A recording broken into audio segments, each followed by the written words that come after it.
Welcome to Talking Business. I'm your host, Darcy Edwards with Edwards Realty Trust and Queen Bee Leadership Training. Talking Business is just that. We're talking business with business leaders, entrepreneurs, leaders in the community in Hillsborough, Washington County, and Oregon. This podcast is brought to you by Expose Hope. Catch us on all the platforms: YouTube, Apple, iTunes, Spotify, all the platforms. Like us, rate us, and share us. Hello, welcome to Talking Business. I'm your host, Darcy Edwards with Edwards Realty Trust and Queen Bee Leadership Services. And Talking Business is an outreach of Expose Hope and a community partnership with businesses in the Washington County, Hillsborough area. Our guest today is Christi Dodge with Dodge Media. Welcome. Thank you for having me. Oh my gosh, I'm super excited to talk to you because she actually produces this. So that's her business, she is a producer. Can you tell us what you do? Okay. Gosh, how long do you have?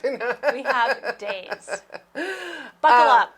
Yeah. So I started in filmmaking, and I directed and I produced, I've edited, I'm a sound engineer, so I do a lot of jobs under that filmmaking umbrella. Right. But for my business, I'm a video and podcast producer. So for the video side, I help small businesses create video packages that they can use for their marketing. So websites, instructional videos. Perfect. We've done explanation videos. I just meet my client where they are. Right. And then with the podcast production, I have packages where I can edit podcasts and help them with their monthly kind of the doldrums and all the stuff you don't want to do if you have a podcast. Or in 4 to 6 weeks, I can get you a podcast from your idea to on iTunes and all the other platforms, ready to go. That's awesome. Yeah. Well, and we were just talking in a couple of our different episodes about hiring out those things that you're not good at. Right. And so I know people probably have I have this great idea for a podcast and no idea how to do that. So that's perfect that you did that. How did you get interested in going to film school? So right. I always love that story of what inspired you to do that. Sure. Well, I was a lifelong storyteller. Ask anybody who knows me, especially my poor suffering husband has to listen. I'll come home from somewhere and I'll say, hey, guess what? And if it's a bad thing, he wants me to tell the ending first. Everybody's okay. Everybody's fine. Everybody's safe. Everybody's alive. Because I want to tell the story. I want it to, come out in the dramatic way. And he's just like, just cut to the chase. Let me know everybody's safe.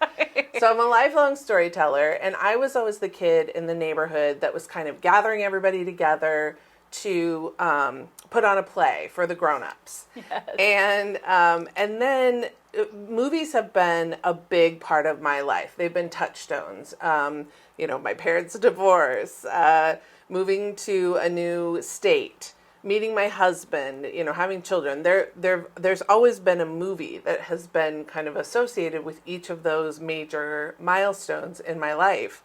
And after raising my kids, they were in middle school and high school, I realized that I needed to start listening to those whispers that were happening. And a film had been made like less than 5 miles from my house here outside of Portland.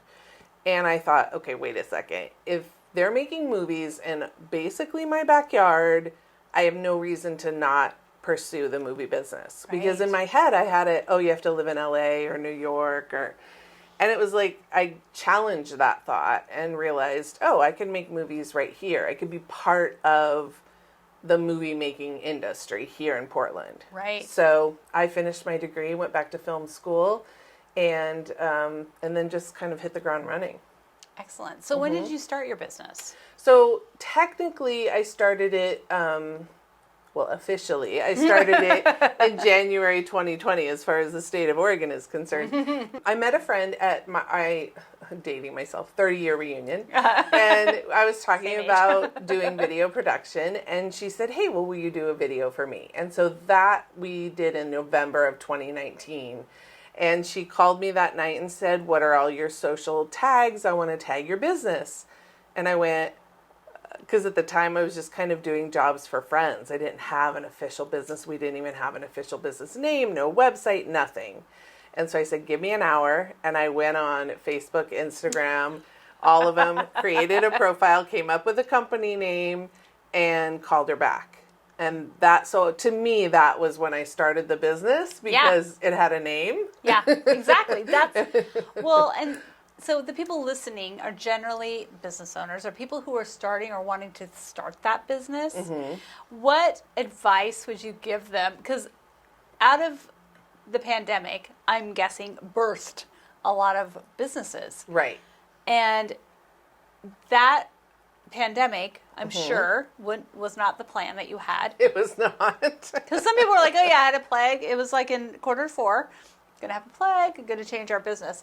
Right. What are some tips or tricks that you would give to somebody that is just like you were? Mm-hmm. Okay, give me an hour. Let me do something. What are the top 5 things to do? Well, I think in a way, similar to that, kind of just always be willing to adapt and take advantage of opportunities. So one of the things that happened is I did have a video job lined up when we were sent to quarantine. And so it was frustrating because here I just get my business started.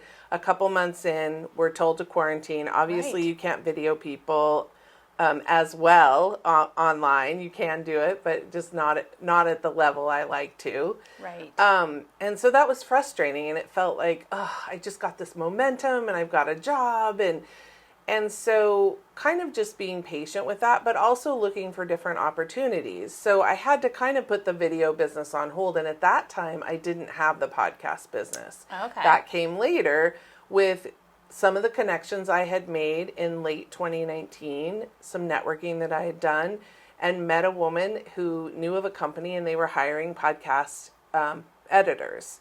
And so it was like, this is something I can do to bring in money to my business. I can also keep honing my skills. I can keep, fresh. I can keep moving. I think I'm all about forward momentum. If I can keep that going, I know I'll be okay. Right. So took advantage of that opportunity, which opened up a whole new service that I can provide with the knowledge that I have.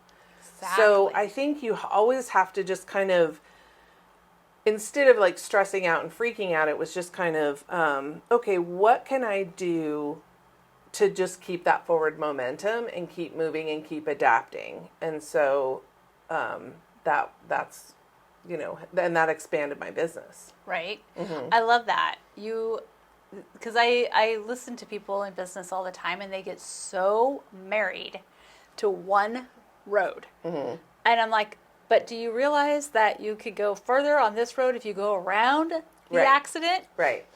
And so being able to do that nimbly and seeing an opportunity and recognizing what it was is huge in business. Yeah. And that person who did have to, at that time, go find somebody else to video, they went to another county that it wasn't as restrictive as our county at the time. They have since hired me, and I'm doing a video for them in September. Right. So, I think it'll eventually come around to what you want it to be. You just sometimes have to be patient, and it doesn't always happen in the course that you think it's going to take. Right. And sometimes, because that's not the course that's meant for you. Right. Oh, I love that. Yeah. That's great. Because sometimes you don't know what's going to happen, and you want to be open to any opportunity that can come to you. Right.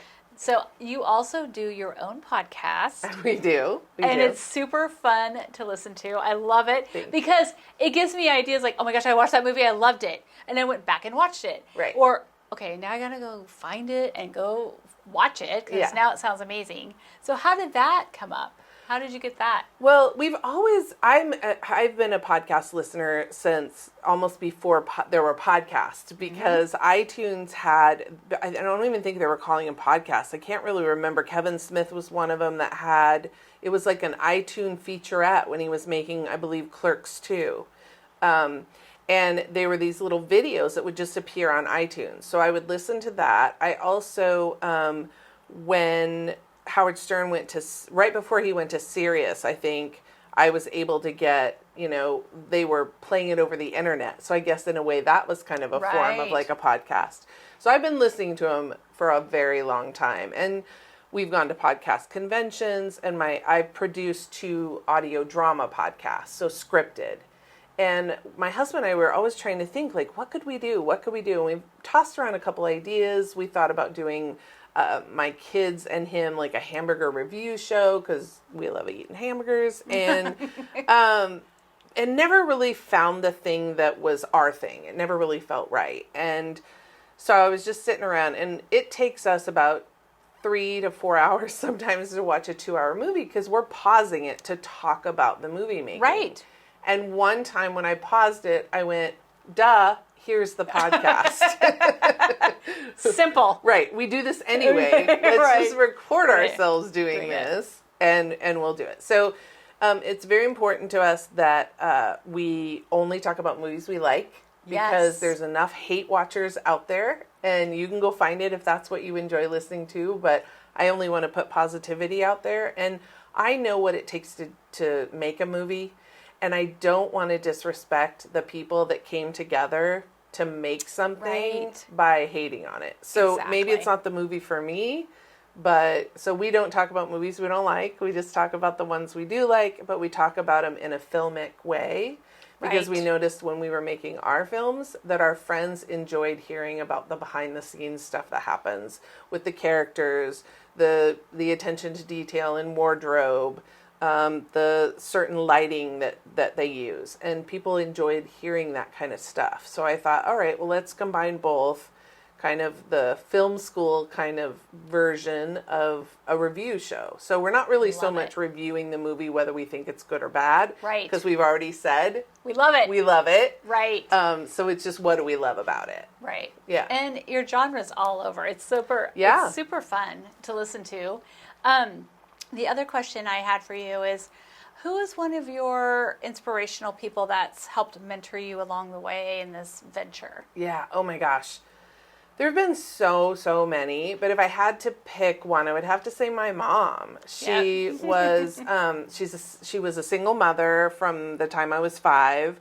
She exemplified optimism, perseverance, persistence, and that, I think she gave me that just keep moving forward attitude and hard work. I've never seen anybody work as hard as she did.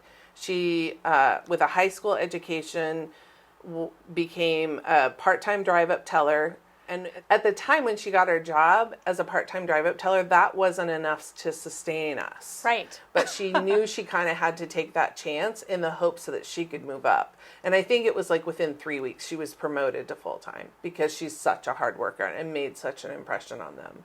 And when she retired after 33 years with the bank, she was like a VP of operations or something. Right. So she worked her way up. She kept learning.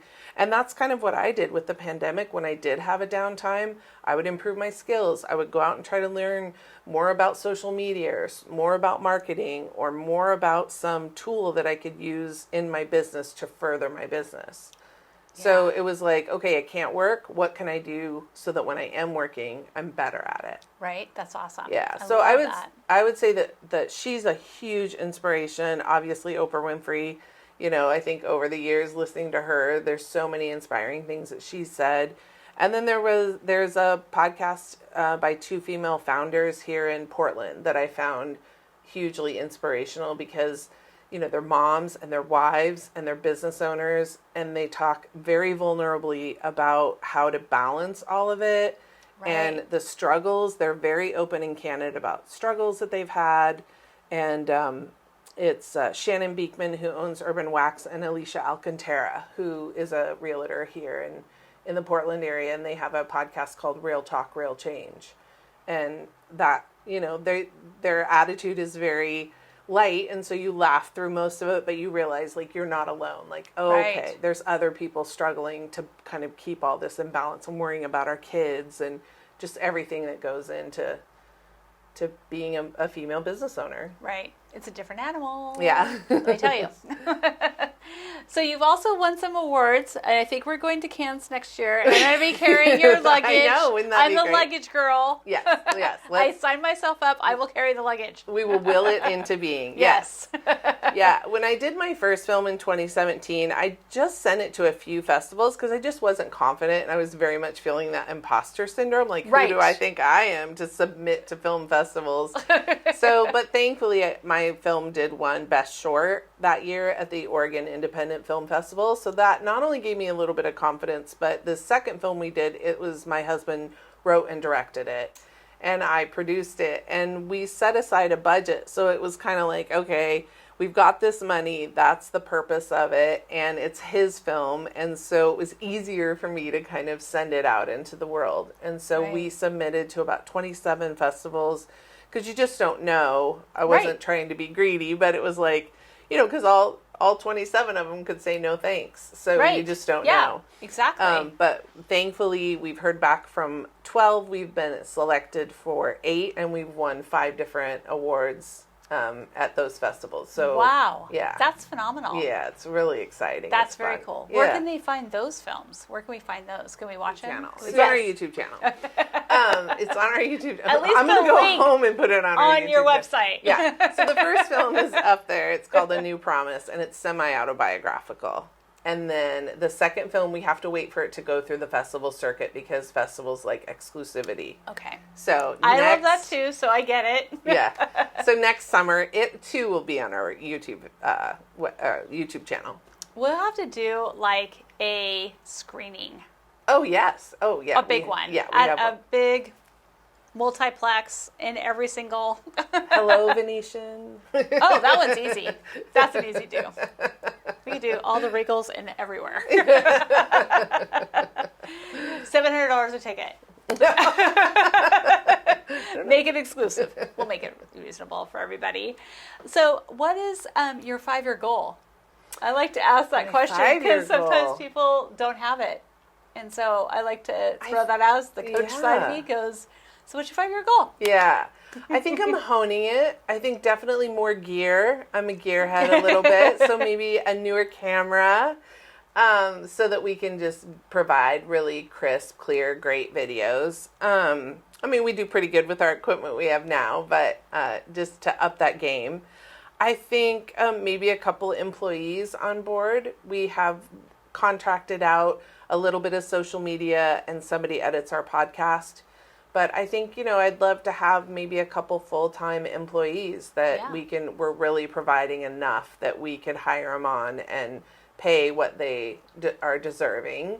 So that would be cool. And I think just to keep amplifying quiet voices. I love finding the people that maybe couldn't afford social media or a video to use for their social media or a video to use for their website because their marketing budget just can't afford it. So I like to find either nonprofits or small businesses that we can help out. Yes, and that's what she does. She provides that service for this podcast. And so my other last question for you is, what is the future, and what does the movie future look like in Oregon? I think that's a great question. I think it's changing and morphing. I think through the pandemic, there's a lot of people that are wondering if theaters are going to go away. Right. I honestly don't think so, but I have to acknowledge my cinephile status that I love sitting in a dark theater. It forces me to leave my phone alone. It forces me to pay attention. It's larger than life. It's that cinema experience that I had long ago when I was a kid. To me, it's still magical. So I don't think theaters will go away. I can see a world where they become more boutique theaters. Oh, yeah. Where like our smaller, older theaters become like just more, maybe your independent films too get highlighted a little bit more, which is great as an independent filmmaker. So I definitely think that your blockbuster tentpoles maybe will decrease, but hopefully I don't think cinema will ever go away. I don't think we'll always only be sitting in our living room. I think that's a great option, but I just think there's always going to be theater. And I hope it thrives here in Portland. We have an amazing film community here in Portland. Right. I have access to so many talented actors and professionals, people for the crew. So I hope that continues, and I think it will, because the state of Oregon supports that. Oregon Film reaches out to different production companies and brings those jobs. I mean, we just had Top Chef here. Oh, and, yes, that's right. Yeah. So I think it's really great that our state supports bringing film here to the Portland area. That's good to hear. I love that. Yeah. What was the movie that you saw when you could go back to the movie theater? The movie I saw when we finally could go back to the theater was In the Heights. Even though I had already seen it on HBO Max because I could not wait, that's a movie that you want to see on the large screen with all of that dancing, because it was the old Hollywood, with the big production numbers, the number in the pool, where it's very Esther Williams. And I mean, I had to see it again. So. Love it. Yeah. Mine was Cruella. Oh, nice. Well, I bet that was a great movie to see. It was packed. Colorful. And we had to sit in the front. Like, yeah. we were like, oh, wow. Yeah, it was perfect. Yeah, that's a great. Good one.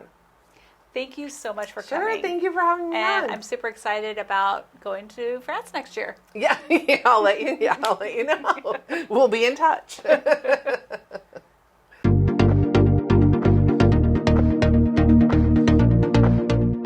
One of our clients had a child who had a chronic, severe condition that hospitalized him often.